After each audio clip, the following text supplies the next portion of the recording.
Pro calibre 9.5 എന്ന് പറഞ്ഞിട്ടൊരു സംഭവമാണ് കേട്ടോ. വില ഞാൻ അവസാനം പറയാം.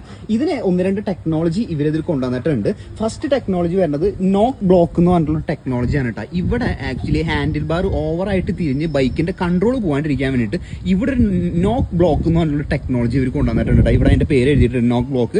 ആക്ച്വലി നമ്മൾ റേസും കാര്യങ്ങളൊക്കെ ഓടിക്കുന്ന സമയത്ത് ഈ സാധനം ഒന്ന് തിരിഞ്ഞു കഴിഞ്ഞാൽ ഇത്രേ തിരിയുള്ളൂ.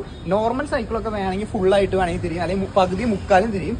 ഇത് എന്തോരം വന്നാലും ഇവിടെ ഒരു ബ്ലോക്ക് ചെയ്തിരിക്കുകയാണ് അവര്. കാരണം നമ്മുടെ ബൈക്കിന്റെ കൺട്രോൾ റേസും കാര്യങ്ങളൊക്കെ ഓടിക്കുമ്പോൾ പോവാണ്ടിരിക്കാൻ വേണ്ടിയിട്ട് രണ്ടാമത്തെ ടെക്നോളജി വന്നിരിക്കുന്നത് ഇവിടത്തെയാണ് കേട്ടോ. ഇതാണ് ISO സ്പീഡ് ടെക്നോളജിയാണ് കേട്ടോ. ISO സ്പീഡ് ചെറിയൊരു സസ്പെൻഷൻ പോലെ ഇവിടെ അത് ആക്ട് ചെയ്യും. ഓഫ് റോഡും കാര്യങ്ങളൊക്കെ ചെയ്യുന്ന സമയത്ത് ചെറിയൊരു സസ്പെൻഷൻ, എന്നാൽ ഓവർ വെയിറ്റും കാര്യങ്ങളൊന്നുമില്ല. ബൈക്ക് വരുന്നത് ഓൾമോസ്റ്റ് ഫുൾ കാർബൺ ആണ് വരുന്നത് കേട്ടോ. ഫുൾ കാർബൺ ആണ്, ഫുള്ള് ഭയങ്കര വെയിറ്റ് ഭയങ്കര കുറവാണ്. ബൈക്കിന്റെ വില വരുന്നത് 2 ലക്ഷം രൂപ.